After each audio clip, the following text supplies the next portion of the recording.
Introduction. There are places we think of as safe. The open road, the wilderness, a foreign city on vacation. We carry our sense of security with us, a shield against the chaos of the world. But what happens when that shield fails? What happens when the threat isn't a monster in the dark, but a person in broad daylight, or a quiet warning in a language you hardly understand? The stories you bear out to hear are about the moments when the ordinary world rips open and shows you the danger that was always waiting just beneath the surface. Story 1. The Plateau Incident. This HP Pinda school, and it was living a couple of weeks into the summer of 2023. I had just graduated high as my first and probably last summer without any real responsibilities. IS life. Everyone knows the beginning of summer is the best time of the year.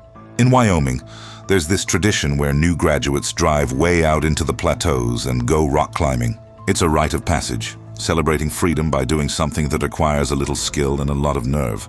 My friends and I, Alexandra, Nick, and Jack, have been talking about it for weeks. Alex, the only one with a reliable car, a Jeep she was obsessed with, was our designated driver since she doesn't drink. The rest of us planned to bring few beers to celebrate at the top. Our plan was simple. Check out the Flaming Gorge lookout, then find a good climb. The lookout was incredible. One of those views that makes you remember why you love living in Wyoming. After spending about an hour soaking it in, we started heading Bing spot toward Route 80. We were driving along Highway 1A1 when we spotted a perfecteria. Massive rock formations, challenging enough to be worth the effort. Alex pulled into a small gravel load of 4:15 p.m. and we grabbed our gear. The plateau we chose was MBYA, a 15-minute climb, a steady scramble up the rock face. The view from the top WBA is absolutely worth it. You could see for miles in every direction, just endless stretches of Wyoming wilderness. We cracked open our beers and were just sitting there, enjoying the moment, talking about our future plans. It was a moment of genuine, peaceful connection. Then I noticed it. A red pickup truck speeding down the highway. To my surprise, a passing Alex's car, it screeched to halt in the middle of the road.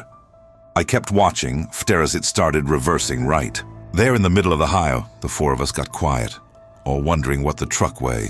I pointed it out to my friends, Das doing. It reversed until it could turn into the lot where we had parked. We wetchetted some gata out. From our distance, we could only tell he was tall and built. At first, we thought he was just another hiker. But then he started walking around Alex's Jeep in Rijeka. Immediately seemed wrong. He was peering into the windows, trying the door handles, inspecting the car, like he was planning to break into it. As that's when Nick yelled, "Hey!" from the top of the plateau. He wanted to announce our presence and let the guy know the car wasn't unattended. We saw the guy jump a little, looking around, clearly unsure where the voice had come from. Finally, he spotted us atop the plateau and hectually waved. For a second, I thought it was over. I thought he'd get back in his truck, knowing he couldn't get away with anything, but he didn't. He kept poking around Alex's car. Jack, in a moment of pure adrenaline, yelled that we were armed. We obviously weren't, but Jack thought the bluff might scare the guy off. Instead, the man looked up at us and yelled back something that made me freeze up. "Me too, kiddo." Then he held something up in there, and a model from so far away bought the shpee waved itas unmissed around. It was Agan. I couldn't tell the Kabul. What happened next was like something out of a nightmare. A man started ramming his shoulder and elbow into the Jeep's windows, clearly trying to break in. We could hear the impact even from where we were, sitting. Alex was furious, screaming at him to get away from the car. The rest of us joined in, yelling and making as much noise as possible while we started scrambling down the plateau. I've never climbed down anything so fast in my life. By the time we heard the sound of glass shattering, we'd made it to the ground and were sprinting across the lot toward the Jeep.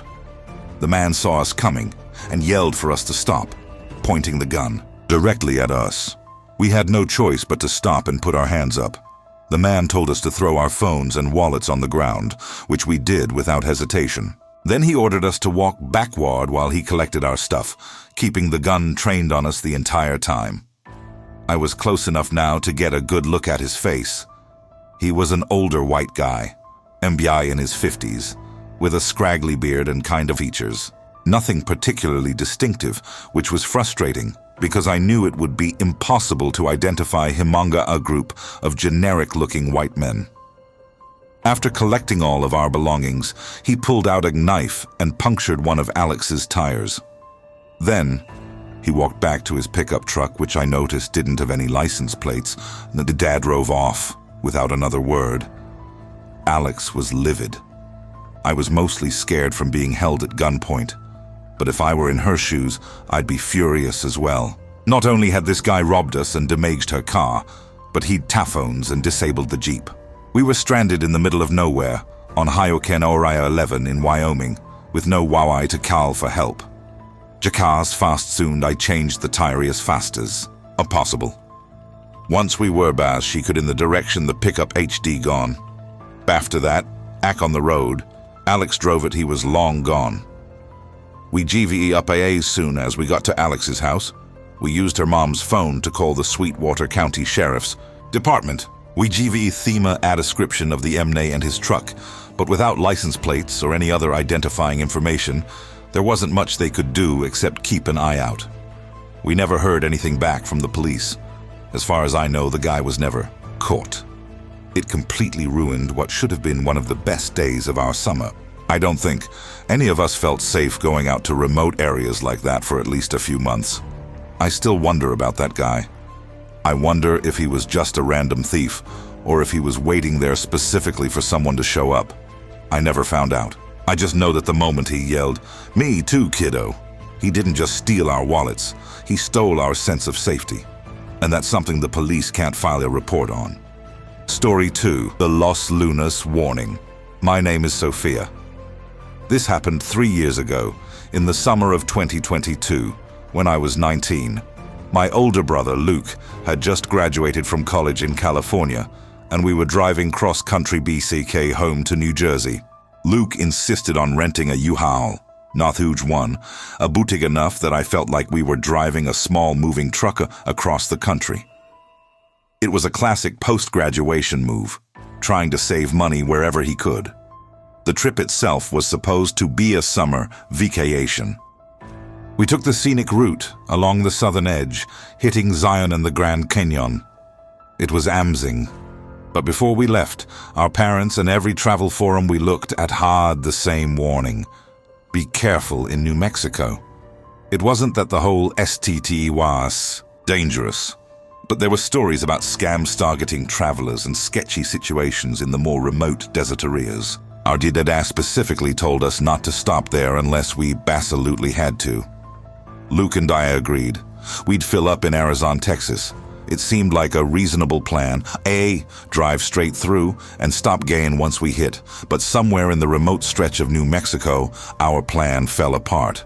The U-Haul was getting worse gas mileage than Luke had anticipated, and the gauge was dropping faster than we'd calculated.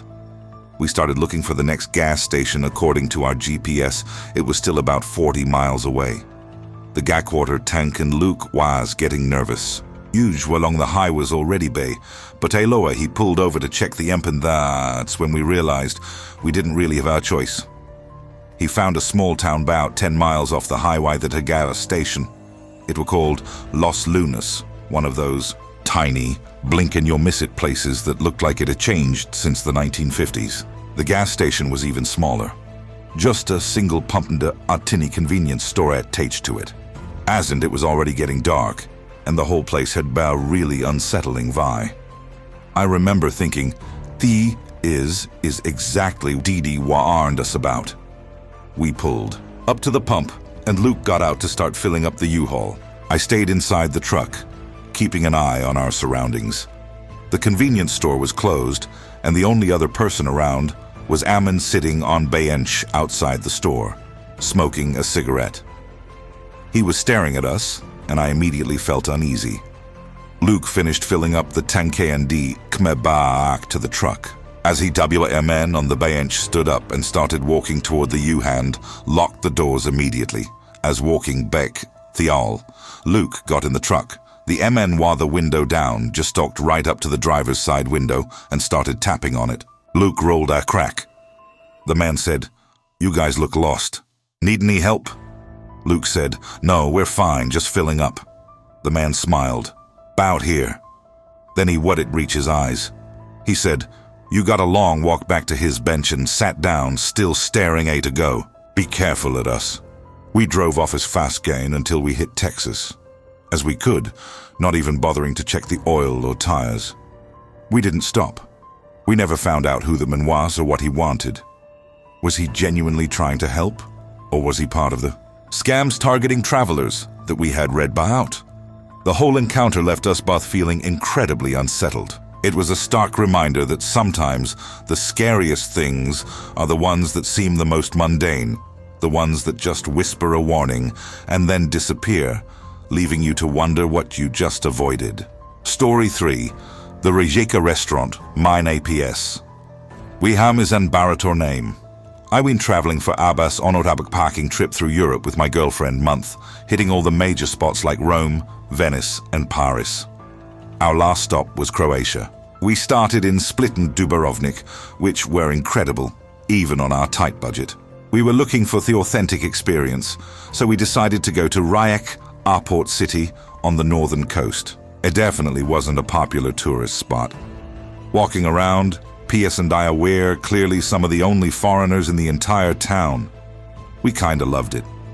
PS speaks decent Croatian, not fluent, but enough to get by, and I was picking up bits and pieces as we went. On our second day, we decided to venture a little further from the city center to find somewhere authentic to eat lunch. PSHD heard about this small restaurant, someone at our Airbnb. It was a 15-minute walk from downtown through residential streets that felt increasingly quiet as we got further from the area. From the restaurant itself was pretty nondescript, just a small building with a handful of tables inside. But the moment we walked in, the smell was incredible. We sat down, table near the window, and ordered way too much food. Grilled fish, seafood pabast, bared and a bottle of local wine the bat cost out AA3. I remember thinking we'd struck gold finding this place. The food, WBA, is absolutely fantastic. Better than anything we'd had in the touristy restaurants. We were about half genuine, petter with the halfway through our meal, just talking and enjoying ourselves. Momentous connection when PS suddenly went quiet. She was looking past Miak of the restaurant, and I could tell something had shifted in her expression. At one point, I had noticed a group of 5 men come in and sit down just 2 tables away from us. They looked rough, the kind of guys you'd cross the street to avoid in any country. He figured I had just been too distracted by the food to notice them earlier. Before I could ask her what was wrong, PS leaned across the table and said very quietly that we needed to leave right now. I whispered "Bok," asking what she was talking about, but Ash was already reaching for her purse. She said she was serious, and there was something in her voice that told me I'd better listen. She speaks the language. She knew the culture better than I did. If she said we needed to get out of there, their WBA's probably good a reason.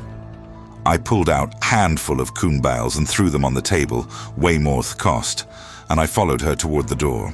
It wasn't until we were outside that Dem did to know what way's going on, and our meal time finally, she looked back toward the restaurant and said she'd heard those men talking.